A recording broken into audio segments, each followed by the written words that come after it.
السلام عليكم. تعالوا كده بإذن الرحمن أما أقول لحضراتكم على كلفة فيها كل حاجة ممكن فرد الحمام يكون محتاجها. كلنا بنكون عاوزين الحمام يكون إنتاجه غزير، وفي نفس الوقت برضه تكون صحته كويسة، ولما يبقى عندنا زغاليل تبقى أحسن حاجة وتبقى خالية تماما من الأمراض.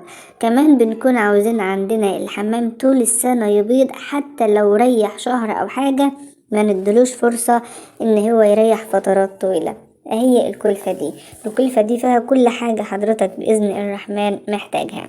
وحبيت أبدأ بالشعير. الشعير من المكونات اللي أنا بنصح أي حد يحطها للحمام بتاعه وما يخافش منها على الإطلاق من السلة اللي بتكون موجودة فيها. هو الأحسن طبعا أنا لما أجي أحط الشعير ده أحطه في شكارة عندي كبيرة، وأحاول أدبدب عليه كل السل اللي بيكون طالع من الشعير ده هيتكسر ومش هيبقى موجود. عشان زي ما حضراتكم شايفين اهوت أنا بمسكه أدقدقه. الشعيرة بتبقى شكلها كده بالظبط زي الرز الشعير، بتحاش منها الشعير. آمنة، ممتازة للزغاليل، ممتازة للحمام الكبير، فيها كل حاجة ممكن جسم الحمام بتاعنا يكون محتاجها، وكمان ما يكونش عنده أي نوع من نقص الكالسيوم أو البروتين أو الحاجات دي كلها. وكمان ما بيزودش نسبة الدهون، والحتة دي كويسة جدا عشان الحمام عندي ما يفضلش قاطع بيت فترات طويلة. اللي بعد كده عندي الفول الصويا ده نعمة من عند ربنا، من الحاجات اللي بتخلي جسم فرد الحمام دايما فيه توازن. تحس دايما ان فرد الحمام كده شادد حيله، يعني ما فيش صدمات ممكن تأثر عليه، زي مثلا دخلة الشتاء زي الحر الشديد. بيخلي دايما جسم فرد الحمام الصدمات دي كلها يعدي منها بكل سلاسة كده، ومن غير ان شاء الله ما يحصل له اي حاجة. بعد كده عندي الذرة الفشار من العوامل ومن الحاجات اللي فعلا بتخلي فرد الحمام حرفيا صحته كويسة جدا، وخاصة الناس بقى اللي بتربي اي نوع من انواع الحمام.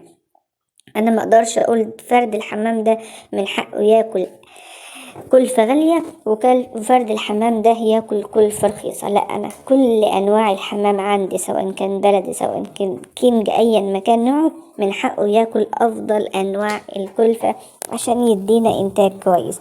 الذرة الفشار فيه مميزات كتيرة جدا، من ضمن مميزاته ان مش بيخلي جسم فرد الحمام ويكون نسبة دهون، والحتة دي مهمة جدا لكل مربي الحمام.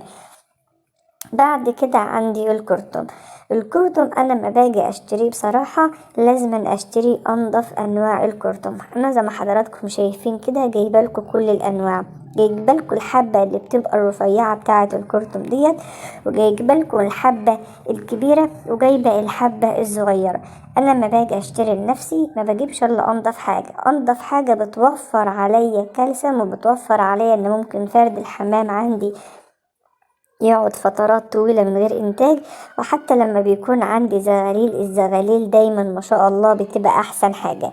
ممكن يبقى عمر الزغاليل عندي 15 يوم تلاقيه كبير في الحجم وصحته كويسة، ممكن تشوفه عند حد تاني تلاقيه غير كده خالص.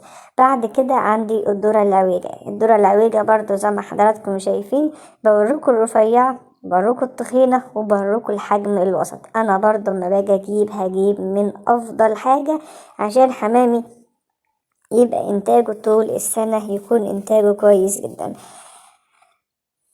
الذرة العويجة بجيب الحجم الكبير، على فكرة لو حضرتك جبت الحجم الصغير بتكون أضعاف اللي موجودة في الحجم الكبير، يعني بتلاقي نسبة كالسيوم أحسن، بتلاقي نسبة بروتين أحسن، بتلاقي كل الفوائد موجودة في حبة فرد الحمام بياكلها وبيكون أحسن حاجة. بعد كده عندي الحمص. انا دايما بجيب حمص المولد، بس صراحة مش بجيبه على طول، بس عاوز اقول لحضراتكم ان حمص المولد او بما هو احنا بنسميه عندنا حمص المولد، بس هو حمص اللي احنا بنبقى ناكله في الموالد والحاجات دي. الحمص ده يعني سبحان الخالق بيوفر عليك مجهود وتعب، وبيوفر عليك انك ممكن تقعد فرد حمام عندك ياكل ويشرب شهرين 3 بحجة انه بيريح. لا، الحمص من الحاجات اللي ما بيخليش الحمام يريح ابدا. بعد كده عندي البسلة. انا دايما بحب اجيب البسلة، بس بصراحة يعني مش بجيبها اكتر حاجة. يعني المكونات اللي انا ذكرتها دي كلها من كل الانواع كلها لحد دلوقتي، يعني مثلا لو جبت 10 كيلو من الانواع دي بجيب برضو لكل نوع من اللي انا ذكرته 10 كيلو. اما البسلة بجيب 2 كيلو بس، يعني ممكن اجيب 2 كيلو من البسلة على مثلا 20 أو 30 أو 40 كيلو أحيانا كمان من الكلفة بتاعتي.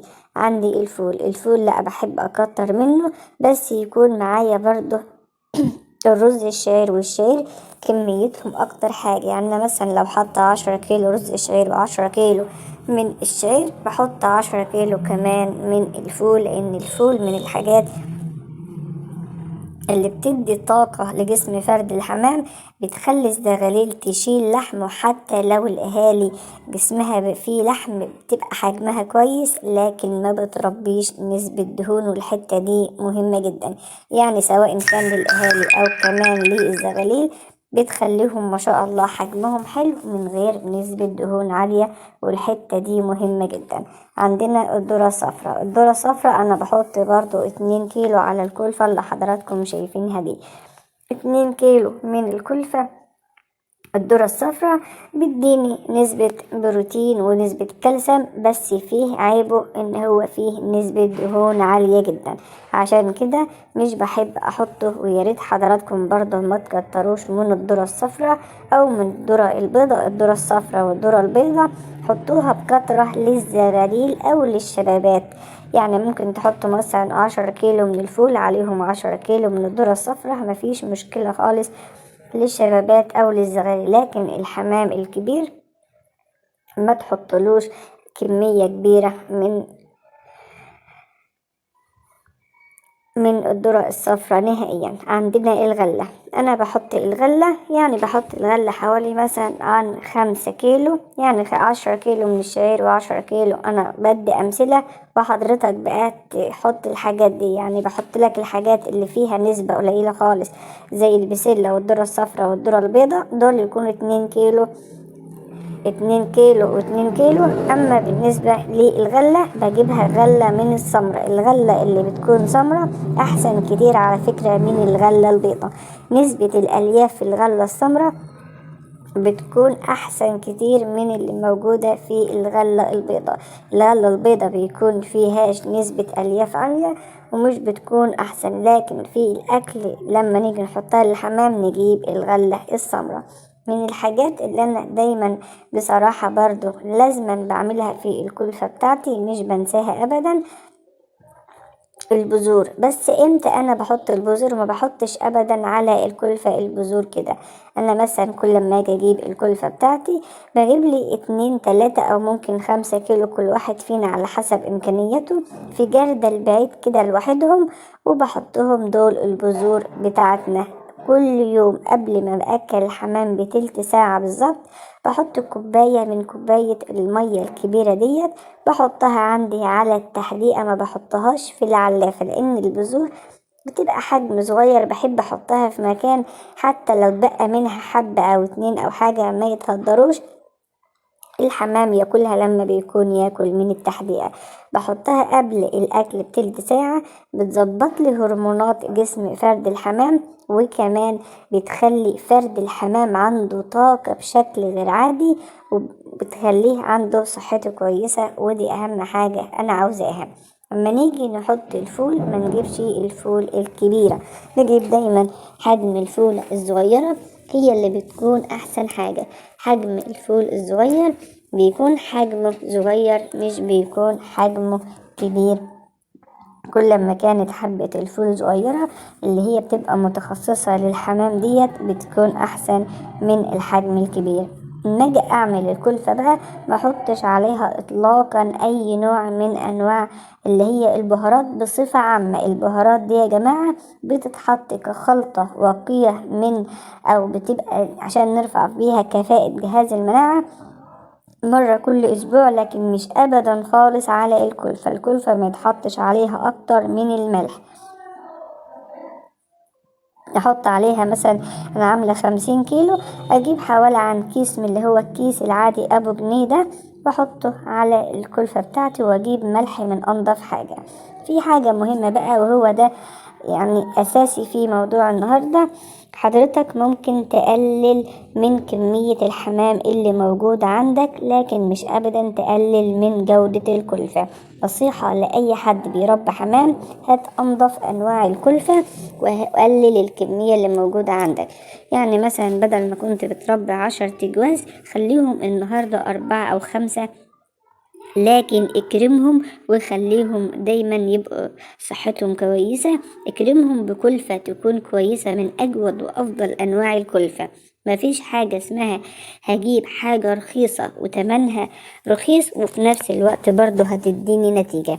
لو اديت لك نتيجة هتديك نتيجة لوقت معين، هتخلي الحمام يبيض أسبوع 2 شهر 3، وبعد كده هتلاقي الحمام فجأة بطل عندك بيض فترات طويلة، وتقعد تعالج فيه وتقعد تعمل حاجات زي كده. فأنا الأفضل أمشي بطريقة صح، أجيب كلفة يعني كلفة تكون ممتازة، وفي نفس الوقت برضو أقلل من كمية الحمام اللي عندي عشان مصرفش كتير ويبقى الموضوع عندي فيه بهدلة أو حاجات من اللي احنا بنشوفها دي حاجة. تاني حاجة بقى، لما اجي اكلف الطيور بتاعتي او الحمام بتاعي، دايما وباستمرار اكون حريص اشد الحرص ان انا مسيبش المية قدام الحمام بصفة عامة. تغيير المرة